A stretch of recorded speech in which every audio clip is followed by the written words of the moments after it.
सगळ्या पालक वर्गाला काहीसं सावध करणारी।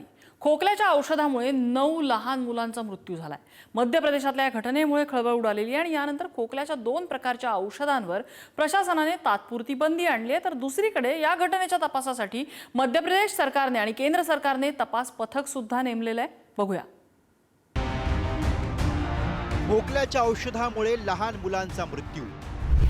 मध्य प्रदेशातल्या घटनेने देशाचं टेन्शन वाढवलं। 9 मुलांच्या मृत्यूमागचं नेमकं कारण काय? खोकल्यावर कफ सिरप प्यायल्यानं गेल्या एका महिन्यात मध्य प्रदेशातल्या छिंदवाडा जिल्ह्यातल्या 9 मुलांनी जीव गमावलाय। जिल्हाधिकारी शैलेंद्र सिंग यांनी कफ सिरप प्यायल्यानं मुलांचा मृत्यू झाल्याचा प्राथमिक संशय व्यक्त केलाय।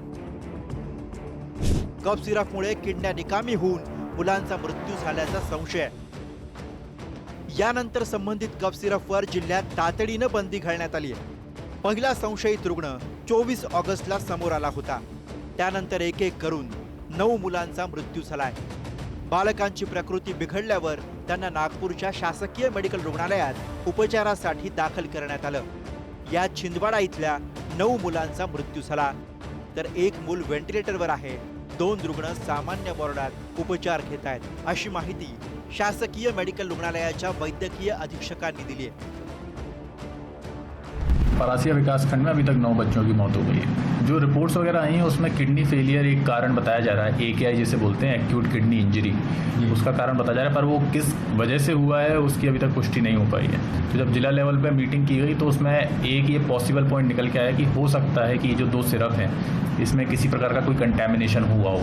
तो उस आधार पर बच्चों की जान को ध्यान में रखते हुए ये कार्रवाई की गई कि अभी कुछ दिनों के लिए इसको बैन कर दिया जाए, और उसके भी ड्रग इंस्पेक्टर्स की एक टीम आई हुई है, वो भी अपने सैंपल से इकट्ठा कर रही है। तो प्रोबेबली एक हफ्ते में हमारे पास रिपोर्ट आ जाए तो फिर शायद पुष्टि हो पाए। रुटीनली या काळात ॲक्यूट एन्केफेलायटिस सिंड्रोम हे केसेस आमच्याकडे असतात। फक्त हे नागपूर, रूरल नागपूर आणि आजूबाजूच्या स्टेटमधनं पण येतात। ते मागच्या महिन्यात जवळपास 20 ते 22 चे केसेस आलेले, 24 केसेस आलेले आहे। त्यापैकी काही डेथ झालेले आहे, काही व्हेंटिलेटरवर आहे आणि काही पेशंट डामा घेऊन इथून गेलेले आहे आणि काही पेशंट सध्या ट्रीटमेंट घेत आहे। काही औषधींनी रिॲक्शन होऊ शकते, पण खोकल्याच्या औषधींना आता बऱ्यापैकी देतात येतात असं तर होत नाही, पण ह्या सगळ्या गोष्टी इन्क्वायरीमधनं क्लिअर होईल। तर या मुलांचा मृत्यू ओढवण्यामागे खोकल्यावरचं औषध जबाबदार आहे की नाही हे चौकशी अंती समोर येईल, असं मध्य प्रदेशचे उपमुख्यमंत्री राजेंद्र शुक्ला यांनी म्हटलंय। लगभग 12 प्रकार की ऐसी दवाइयाँ जिनको सैंपल जांच के लिए भेजे गए हैं। अभी 3 दवाइयों के जो सैंपल भेजे गए उसकी जांच आई है, रिपोर्ट आई है। उसमें कोई भी इस प्रकार के तत्व नहीं मिले हैं जिसके कारण ये कहा जा सके कि मौत इन दवाइयों के कारण हुई है। लेकिन जो बाकी बची हुई दवाइयाँ हैं, आज उम्मीद है कि शाम तक में उसकी रिपोर्ट आ जाएगी। जब तक उसकी रिपोर्ट नहीं आती है तब तक अभी कुछ भी कहना संभव नहीं है।